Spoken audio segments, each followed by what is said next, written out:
Ayaw nila lahat, ayaw nila lahat. Pakita mo nga yan kuya. Ayan o, ito. Yan. Yung cobra na lang painumin mo. Inumin natin. Totoo kuya, kaya? Iinom daw po siya ng juice. Lalagyan daw po ng ano ng cobra. Kasi gamot daw po yun. Sige nga. Tingnan natin. Talaga?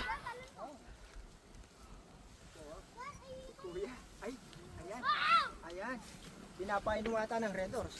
Hindi, siya ang iinom. Ayun, oh, tumutulo no. At pinapainom. Tapos lalagyan ng Red Horse. Oo. Susubukan niya.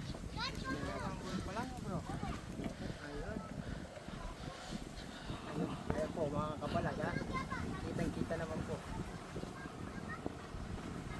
Yan koy, dilata mo yung tapika yan koy. Ayan. Sige, ako naman. Ako naman po iinom. Iinom si kuya. Parang marami sa akin. Di ba? Subukan. Oo. Subukan, wag na. Ayan. Hati tayo. May sabi lang ng konti daw kayo. May sabet. Mapait siya. Hindi siya mapait. Ano siya? Rasang Red Horse. Medyo mapait-pait na may Mapait na bangla. Ayun po. Dahil tayo naman sanay din naman tayo uminom ng kahit ano. Yun po yung awang ni Kuya, iinumin natin. Inano dito yung kanyang, ayan o, bumubula pa. Ay, busy pala ako, may gagawin ako. Hindi, may gagawin ako. Next time na lang, Kuya.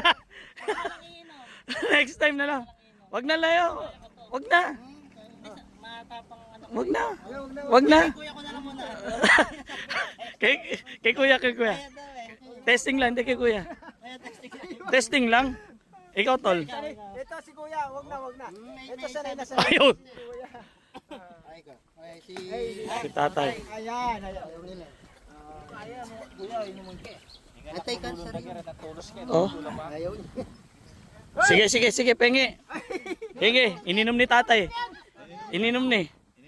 Sige. Wala pang epekto eh. Wala Wala pang epekto eh. Ganon? Oo. Wala pang epekto yan eh. Sige, hindi, sige. O, konti lang. Dami.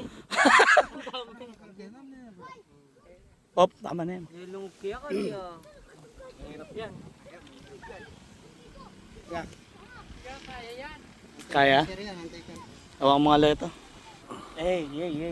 Percent. Ayaw nila lahat. Pakita mo nga yan kuya. Ayan o, ito. Yan. Yung cobra na lang painumin mo. Inumin natin. Para kay kuya sa akin tatay eh. Umiinom pa talaga?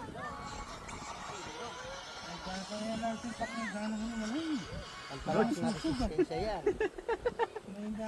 Ay! Pagkasinumpin yan.